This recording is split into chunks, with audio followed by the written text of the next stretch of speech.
2 accidents in less than a week, 5 days actual total. And 2 drivers that are both foreigners, and they're killing our American people. I said before, you know, we want a big battle with that executive order that was signed, but the war is not over, and this is a war to save our people.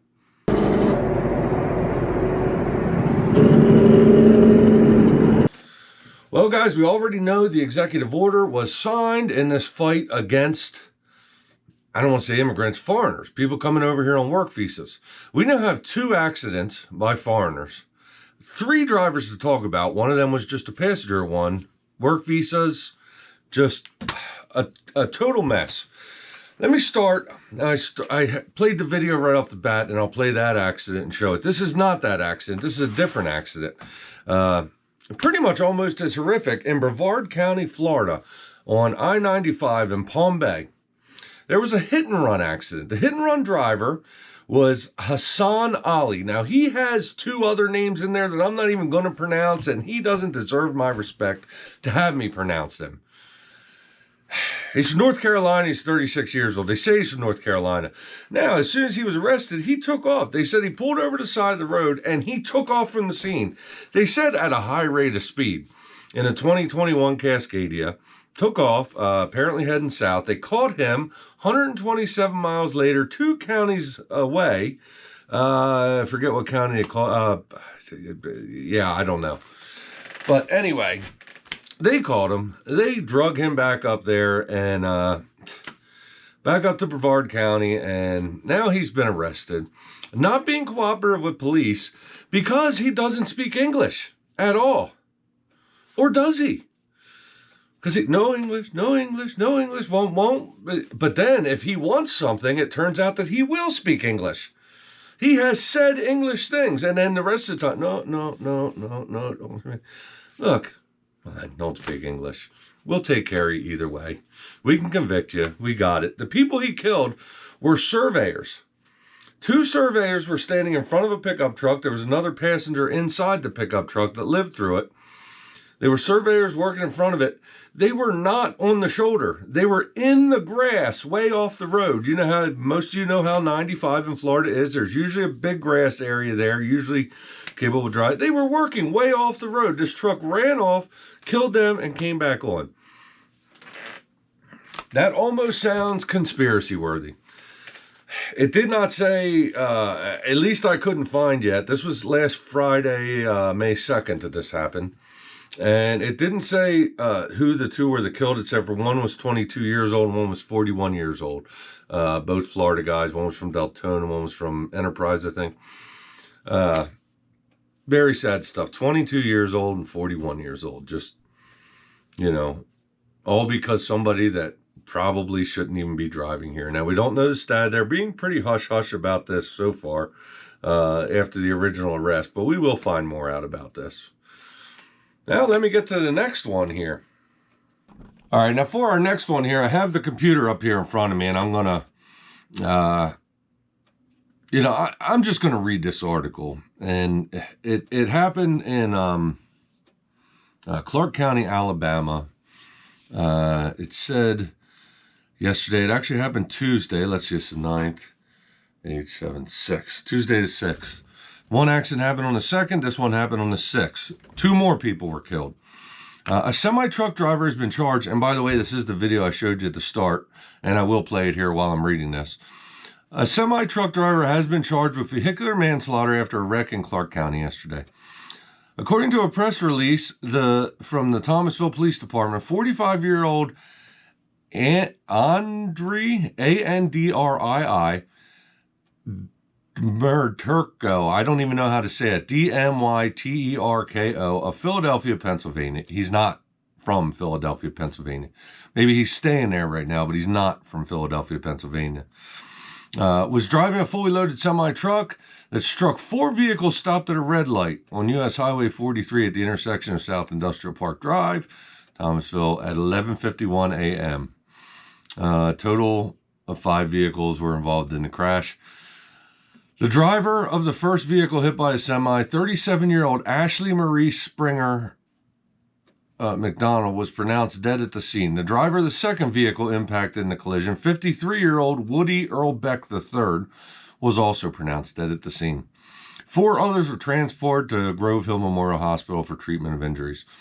Whatever that last name is charged with 2 counts of vehicular manslaughter and is currently being held at Clark County Jail. Thomasville PD continues to investigate the accident, and additional charges against blah, blah, will be investigated. Now, here's the thing. This was all pretty interesting, is that he actually has, I believe, I forget what the bond was, and I guess I'm on the wrong article there. He does have a bond, but ICE has a hold on him.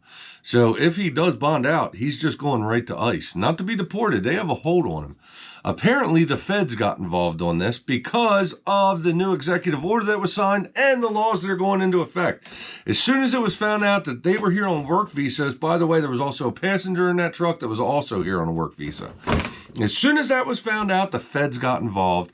ICE put a hold on them, and guess what? Things are changing in this country, but unfortunately, more people died. Now, this guy was Ukrainian. They were both Ukrainian. Guess what my main nationality is? It's Ukraine. So, trolls, I don't know, try to figure out what I'm doing there. Oh, you're coming down on your people. No, I am standing up for my people, which are Americans, all Americans, and we do not need this going on in our country. Okay, this was Ukrainian. I assure you, I'm a mutt, but I've done the DNA test. I knew I had a big Ukrainian background, and it was actually the majority of it. So, it's all right. I know you guys are going to try to figure out how to call me a racist, call me this, call me that. No, I want safe people driving on the road. Yes, there are enough bad drivers here without bringing them in from other countries, not training them, and not having them speak English. And guess what? Now more people are dead. More people are dead, unfortunately. Guys, it has to stop. Keep the fight up. Join American Truckers United. They are continuing the fight. By the way, that executive order was in the CVSA, the Commercial Vehicle Safety Administration. I assume that's what it stands for. Put out the rule that it's supposed to start getting enforced on June 1st. And they are the head of the FMCSA, and they told the FMCSA to put it in their books that this is exactly what they're doing, and it is an out-of-service violation. I've also had some questions about this. If you're put out of service, what, you're going to get put out of service for 10 hours? That's not how out-of-service violations work.